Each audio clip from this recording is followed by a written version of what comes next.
왜냐면 그 당시에 저는 스스로를 너무 미워했거든요. 왜 난 이거밖에 못하지? 왜 저 사람들은 저렇게 잘하고 앞서 나가는데 나는 왜 이렇게 뒤처져 있는 것 같고, 거울 속에 있는 나는 왜 이렇게 못생겨 보이고, 그러니까 자기 혐오로 되게 가득했었어요.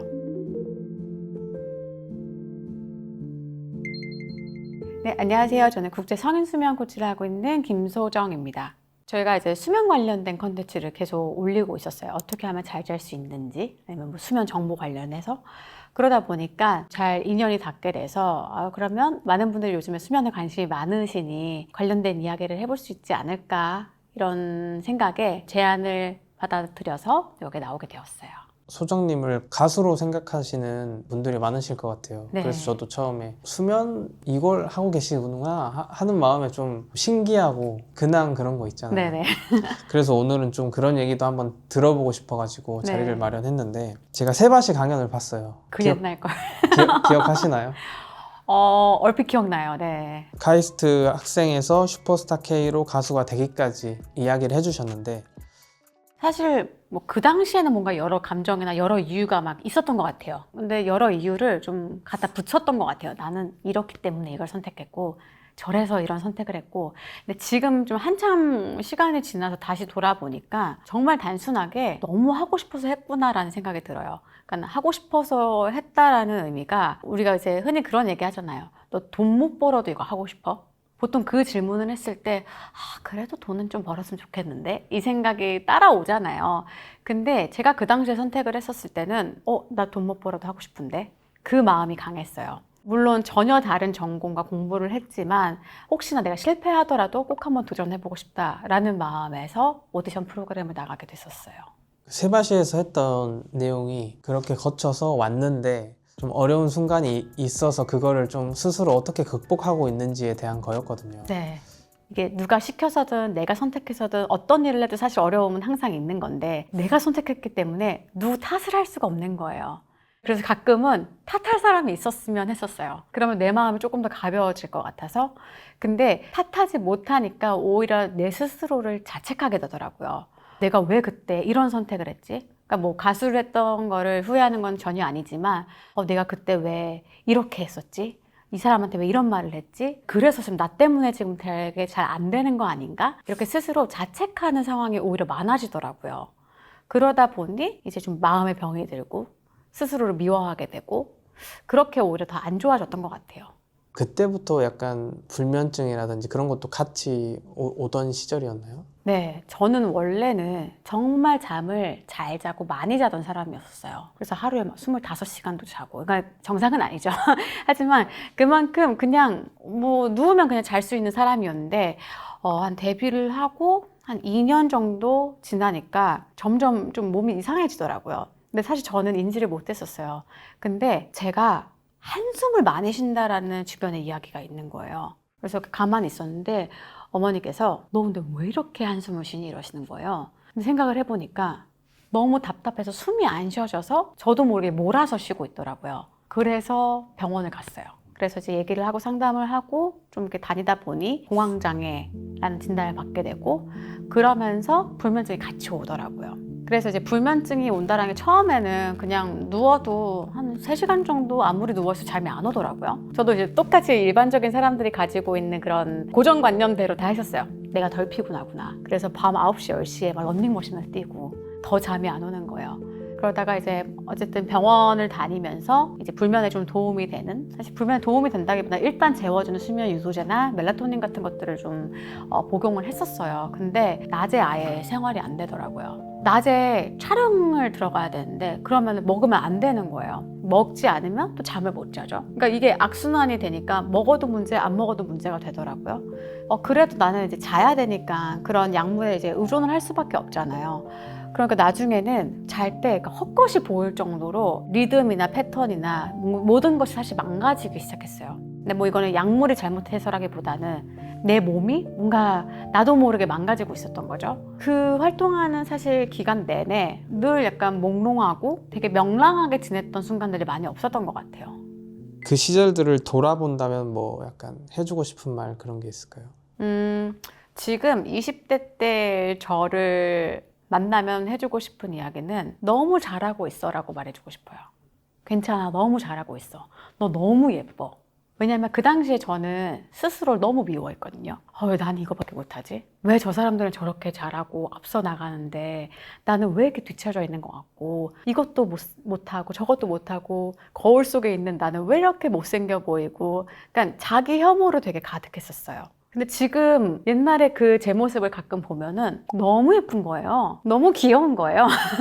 그래서 그때 저를 다시 만난다면 너무 잘하고 있고 그냥 그 젊음 자체가 너무 아름답고 멋지다라고 얘기를 해주고 싶어요.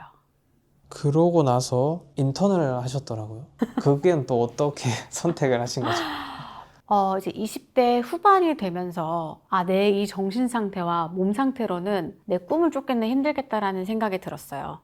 이제 가수를 좀 그만하고 일단은 내 몸부터 챙기자라는 생각이 들어서 일을 그만하고 좀 건강 회복에 좀 힘을 쓰고 있었어요. 그러다가 이제 조급해지고 무서워지는 거예요. 이제 20대 후반인데 남들은 다 이제 일하면서 뭔가 성과도 내고 뭔가 발전하는 모습이 보이는데 나는 이 나이에도 이러고 있으면 안 될 것 같은데 무슨 일이든 해야겠다라는 생각이 들었어요. 그래서 닥치는 대로 일단은 일을 배울 수 있는 곳에 인턴으로라도 들어가자. 그래서 사실 몇 군데 그냥 이력서를 내기도 했었어요. 근데 당연히 다 떨어지죠. 왜냐면 한 27, 8살인데 아무런 회사 경험도 없는데 누가 뽑겠어요. 근데 그러다가 이제 저 아는 선배님이 여기 아는 회사에서 지금 그냥 정말 인턴, 브랜드 매니저 인턴 뽑는다는데 관심 있니? 하시는 거여서 너무 관심 있어요. 그래서 그러면 한번 이력서 내봐라고 해서 이제 이력서를 내고 면접을 하고 그렇게 해서 입사를 하게 됐어요. 그래서 이제 인턴을 하는데 사실 처음에 너무 힘들었어요. 사실 뭐 인턴한테 뭐 대단한 걸 바라지도 않잖아요. 근데 메일 하나를 못 쓰겠는 거예요. 근데 그 당시에는 지금처럼 뭐 GPT가 있지도 않고 구글링을 아무리 해봐도 그냥 되게 뻔한 웹사이트들만 나오는 거예요. 그래서 매일 검색했던 게 비즈니스 메일 쓰는 법 이런 거 검색하고 그러니까 이런 것들이 너무 새로운데 아무도 가르쳐주는 사람은 없으니까 눈물을 진짜 삼키면서 일을 했던 것 같아요. 그렇게 매일 야근하고 뭐 주변 사람들한테 죄송하지만 이것 좀 알려주시면 안 될까요? 이렇게 좀 배우면서 그렇게 이제 인턴 생활을 했던 것 같아요. 그 연예계에서 같이 일했던 동료분들이나 뭐 네. 선배나 후배 만난 적은 따로 없으신가요? 너무 있죠. 너무 있어요.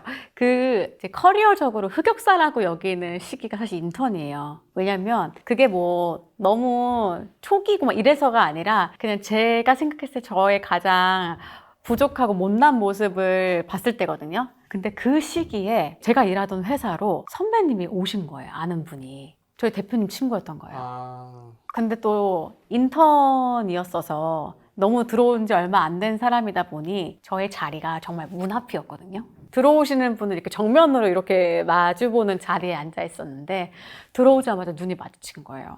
그래서 저한테 소정아 여기서 뭐하니? 이러시는 거예요. 그래서 정말 얼굴이 새빨개지면서 말도 막 버벅거리면서 네네 오빠 안녕하세요 이렇게 하면서 저 여기서 일해요 했는데 그러고서 사실 어디 나가서 안 들어오고 싶은 거예요. 근데 그럴 수 없죠. 인턴이니까. 그래서 열심히 일하다가 나중에 이제 가시면서 그래 나중에 또 보자 하고 이제 인사를 했는데 사실 저는 되게 괜찮다고 생각을 했어요. 괜찮을 줄 알았어요. 왜냐면 어쨌든 내가 선택해서 지금 일을 하고 있고 내가 좀 뭐 부끄러운 일을 하는 것도 아니고 그런데 그때 제 스스로는 내가 마치 이전에 가수했던 게 실패해서 실패자로서 앉아있는 모습처럼 스스로를 느끼는 거예요. 그래서 얼굴도 너무 빨개지고 약간 그런 거 있잖아요. 나도 모르게 살짝 눈물이 맺히는 그런 순간이었었어요. 그러면 그렇게 이제 여러 에피소드가 있는 인턴 생활을 하다가 지금은 대표님이 되셨잖아요. 네. 그 스토리는 또 어떻게 되는 거죠? 제가 이제 인턴으로 일을 하다가 이직을 하고 쭉 일했던 곳이 헬스케어 스타트업이었었어요. 그 당시에 웰니스나 헬스케어에 대한 당연히 관심도가 높았었고 그리고 저 자체도 워낙 좀 건강에 관심이 있고 불면증도 오래 경험을 했다 보니까 건강이 사실 얼마나 사람의 인생을 바꿀 수 있는지를 알잖아요. 그래서 내가 만약에 창업을 하거나 하면 이 일을 하고 싶다라는 마음을 항상 가지고 있었어요. 수면 코치 라이센스도 따셨잖아요. 네네. 그거는 또 어떤 계기에서 출발한 건가요?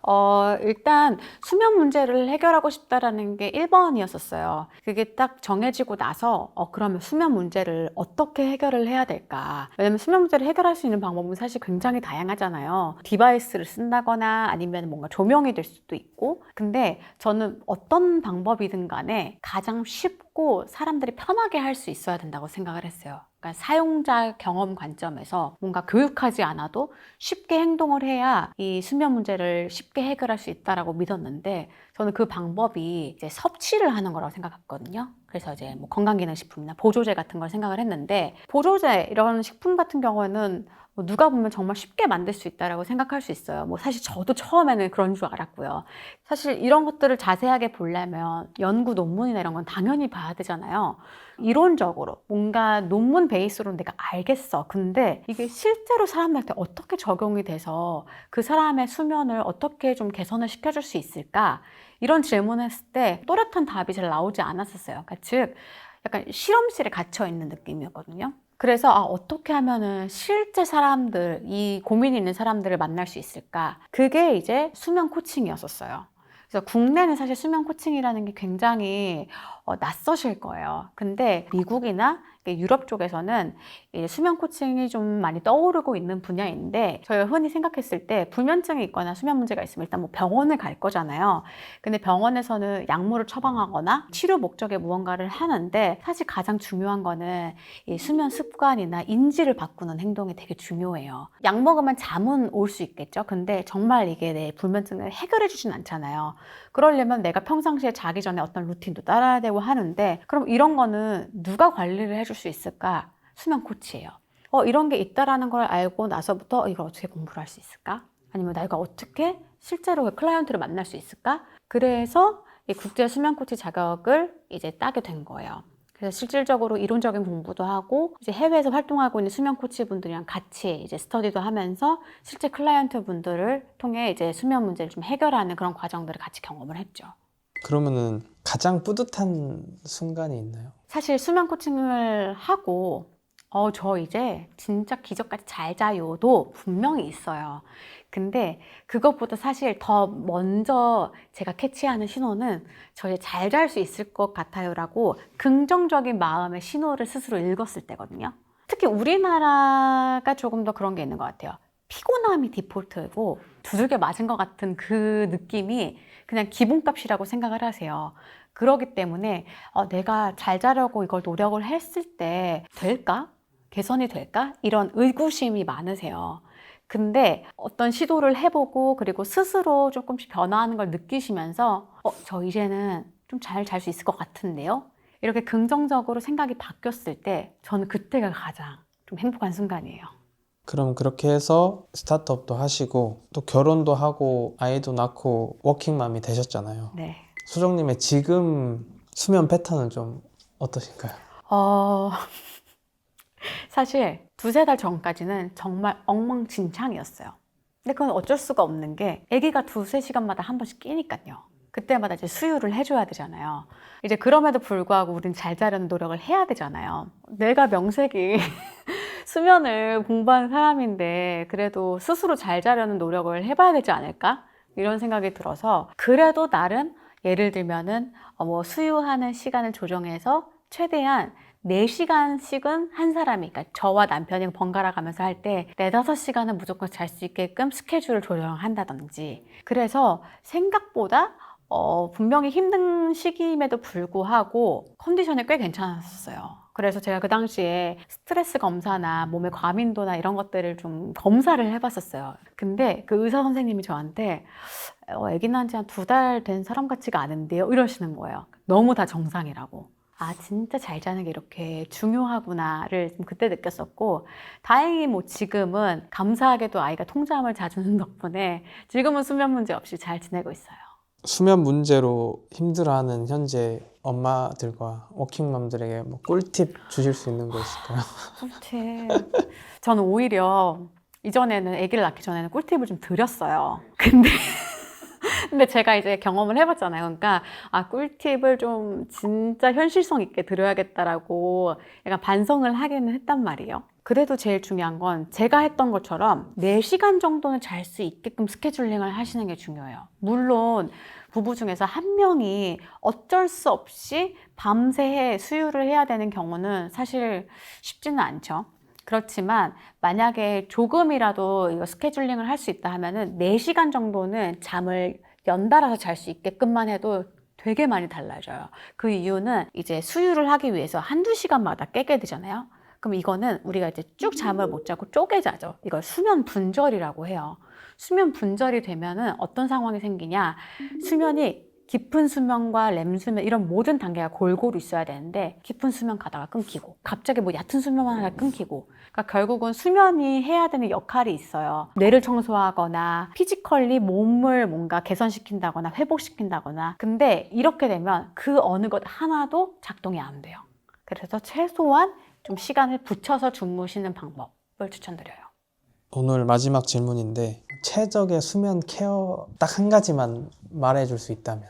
잘 잘 수 있다는 믿음 같아요. 믿음. 네. 물론 뭐 물리적으로 뭐 너무 피곤하고 뭐 주변의 온도가 어떻고 밝기가 밝고 당연히 다 중요하죠. 근데 계속 좀 악순환에 빠지는 거는 잠을 잘 자지 못할까 봐 두려운 마음이 크더라고요. 그러면 너무 불안해지고 정말 초침 소리까지 들리고 흔히 얘기하는 초예민해지는 상황이 되는 것 같아요. 근데 어찌 됐든 간에 내가 오늘 스트레스도 많이 받았지만 나는 그냥 지금 잘 잘 수 있어. 난 지금 잘 거야. 이렇게만 생각하셔도 생각보다 많이 내 몸이 그렇게 반응을 해줘요. 믿음을 갖는 게 저는 제일 잘 잘 수 있는 방법인 것 같아요.